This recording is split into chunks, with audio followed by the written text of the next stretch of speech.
আমার খুবই ভালো লাগে যেন আমার মতো সবাই এগিয়ে যেতে পারে।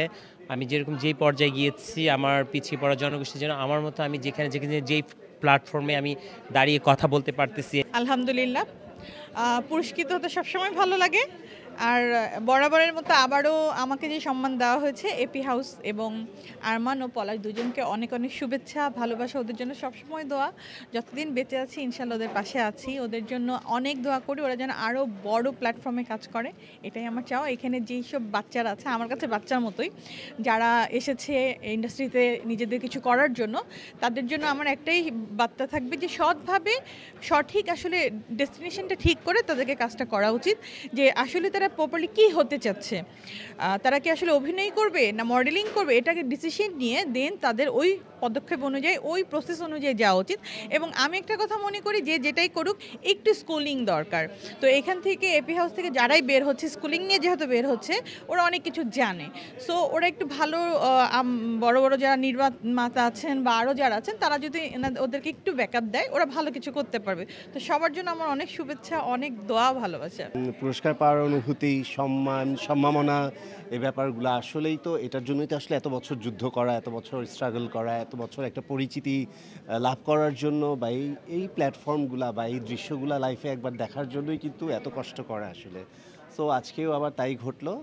এপি হাউসকে অসংখ্য ধন্যবাদ এবং কৃতজ্ঞতা জানাচ্ছি যে শুধুমাত্র আমার জন্য না, এই যে এতগুলা ছেলে মেয়ে, এতগুলা গার্লস, বয়েজ অ্যান্ড ট্রান্স উমেনদের জন্য এপি হাউস এই যে একটা উদ্যোগ, এই যে একটা সাহসিকতা, ভালো মন্দ খারাপ যাই হোক না কেন, যাই করুক না কেন, ওদেরকে নিয়ে যেই ব্যাপারটা ইনিশিয়েটিভ বা যেই মানে এগিয়ে আসা বা একটা স্টেপ নেওয়া, এটা তো আর কেউ নিচ্ছে না।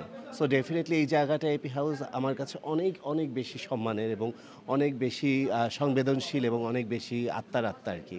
আর আমি এপি হাউসকে এবং এপি হাউসের পলাশ এবং আরমান এবং সংশ্লিষ্ট সকলকে অনেক অনেক ধন্যবাদ এবং ভালোবাসা জানাই। সাথে ধন্যবাদ জানাচ্ছি আজকে যারা কষ্ট করেছে, অনেক পারফর্ম করেছে, অনেকে ফ্যাশন শো করেছে, ডান্স করেছে, গান করেছে, উপস্থাপনা করেছে, সবাই অনেক চেষ্টা করেছে কারণ ওরা এটাতে দেখাতে চেয়েছে। এটা ওদের একটা দেখানোর প্ল্যাটফর্ম, ওরাই শুধু জানে ওদের ভিতরে কতটা আনন্দ কাজ করেছে, উত্তেজনা কাজ করেছে। So this is very sensitive issues. So আমি ডেফিনেটলি ওদের জন্য অনেক অনেক শুভকামনা এবং দোয়া করি। এপি হাউস সবসময় ডিফারেন্ট কাজ করতেই প্রোগ্রাম আয়োজন করে। আমরা এপি হাউস স্টার অ্যাওয়ার্ড 2022 সাল থেকে রাইজিং স্টারদের নিয়ে কাজ করছি। প্রতিকূলতা সবগুলো জায়গায় থাকবে, কারণ হচ্ছে সেই বিষয়গুলো নিয়ে কথা বলতে গেলে অনেক কিছু বলতে হয়, না বলাটাই উত্তম।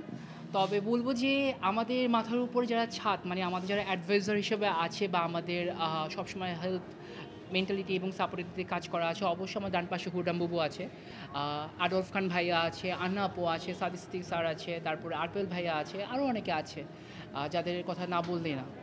তো ওই পারপাসে হচ্ছে যে কাজগুলো বেস করে আমাদেরকে সামনে আগানো। এপি হাউসে যারা গুণীজন, যাদেরকে সম্মাননা সবসময় করতে হয়, তাদেরকে দেওয়া হচ্ছে, সেটা আপনারা সবাই দেখতে পেয়েছেন, তার নাম না বললে নয়। আর সেটা হচ্ছে আপনারা জানেন। আর রাইজিং স্টারগুলোকে দেওয়া হচ্ছে, যারা হচ্ছে সাম্প্রতিক মিডিয়ায় আসতে চাচ্ছে, কাজ করতে চাচ্ছে, কিন্তু তারা কাজ সম্পর্কে সচেতন না বা কাজ করতে ইচ্ছুক না, তারা কাজ করার জন্য আসছে। আর আমাদের আয়োজনটা হচ্ছে আপনাদের জন্য, আপনাদেরকে প্রেজেন্ট করার জন্য। কারণ হচ্ছে আমরা যদি অর্গানাইজার আয়োজন না করি, মিডিয়াতে আপনারা কখনো নিউ ফেস পাবেন না। জানেন আমাদের প্রত্যেক বছরের সুপার মডেল কম্পিটিশনটা হয়, ইনশাআল্লাহ আমরা অগাস্ট থেকে শুরু করছি। হচ্ছে আরেকটা গুড নিউজ দিতে যাচ্ছি, এপি হাউস হচ্ছে লঞ্চিং করছে, যেটা আমার পাশে হুররাম বুবু আছে এবং হচ্ছে শ্রাবন্তী আছে, সবাই আছে, জানাচ্ছি যে এপি হাউস এখন ন্যাশনাল ডিরেক্টর হিসেবে কাজ করা শুরু করেছে। As a national director certificate আমরা পেয়েছি। আমরা মিস্টার ফ্যাস অফ বাংলাদেশ অর্গানাইজ করছি অতি শীঘ্রই। এবার যে সুপার মডেল চ্যাম্পিয়ন হবে, সে সাউথ কোরিয়াতে মিস্টার ফ্যাস অফ বাংলাদেশ লড়াই করতে যাবে ইন্টারন্যাশনাল। এবং mister super national Bangladesh, mister world Bangladesh, আমরা প্রত্যেকটা লাইসেন্সই পারচেস করার জন্য এবং রিসিভ করার জন্য মেন্টালি প্রিপারেশন নিচ্ছি। আমাদের ফিমেল কন্টেস্টেন্ট থেকে আমরা মেল কন্টেস্টেন্ট বেশি ঝোঁক দিব এবার। জি, সবাইকে ধন্যবাদ আমাদের সাথে থাকার জন্য। তো ভালো লাগতেছে যে আরমান আমাকে আবার ইনভাইট করেছে। আর কি বলবো, যে ভাষায় প্রকাশ করতে পারছি যে আমি ভাবতে পারিনি আজকে যে আমি এই অ্যাওয়ার্ডটা পাবো, আমাকে এই সম্মাননা দেওয়া হবে, এটা আমি কখনোই ভাবিনি। কিন্তু অসংখ্য ধন্যবাদ আরমানকে। আমার খুবই ভালো লাগে যেন আমার মতো সবাই এগিয়ে যেতে পারে। আমি যেরকম যেই পর্যায়ে গিয়েছি, আমার পিছিয়ে পড়া জনগোষ্ঠী যেন আমার মতো আমি যেখানে যেই প্ল্যাটফর্মে আমি দাঁড়িয়ে কথা বলতে পারতেছি, এই যে আমার সামনে আপনাদের মতো মিডিয়ার লোকেরা আমাকে প্রশ্ন করতেছেন, এটা আমি নিজেকে অনেক ধন্য মনে করি। তাই আমি চাই আমার যারা পিছিয়ে পড়া জনগোষ্ঠী আছে তারা যেন আমার মতো এরকম আপনাদের সামনে এসে কথা বলতে পারে, আপনারা যেন প্রশ্ন করেন, ওরা যেন প্রশ্নের উত্তর দিতে পারে এবং মিডিয়াতে যেন কাজ করতে পারে।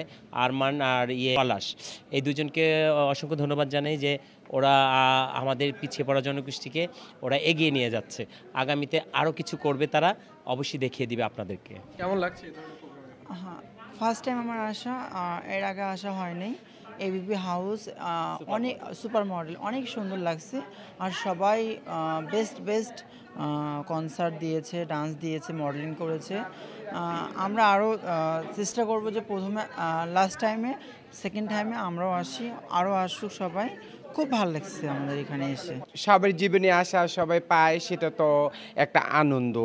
আর সেই আনন্দটা তো একমাত্র আমি এবং আমার আল্লাহ জানে যে কত সুখ, আর সবাইকে সেটা বোঝানো যাবে না। তারপরও যিনি আমাদের নিয়ে এত বড় শো করছে ওনাকেও ধন্যবাদ। আর তার সাথে আপনারা মিডিয়া আমাদেরকে যারা সারা বিশ্বের কাছে প্রকাশ করছেন, তো সবচেয়ে আপনাদেরকেও ধন্যবাদ। আর আপনাদের প্রতিভা এটা আমাদের ভোলার মতো না, কারণ আপনারা সব জিনিসই ফুটাইয়া তুলেন।